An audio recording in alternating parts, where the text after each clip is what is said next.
Espurnes d'arxiu. L'abadia de Sant Martí del Canigó als ulls de Josep Marimon i Vidal. ANSU 802.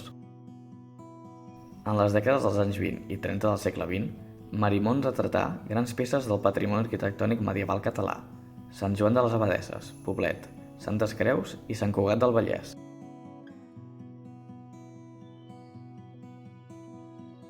Entre 1902 i 1932, el bisbe de Perpinyà, Juli Casaral de Dupont, va adquirir les ruïnes i va fer reconstruir l'abadia, en el seu emplaçament espectacular, tot aplegant les restes escampades a prop.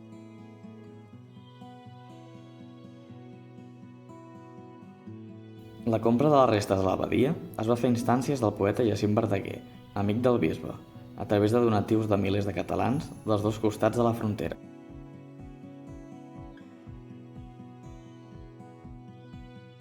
El 26 de març de 1927, Josep Marimon va visitar l'abadia de Sant Martí del Canigó, situada al municipi de Castell de Vernet, Conflent.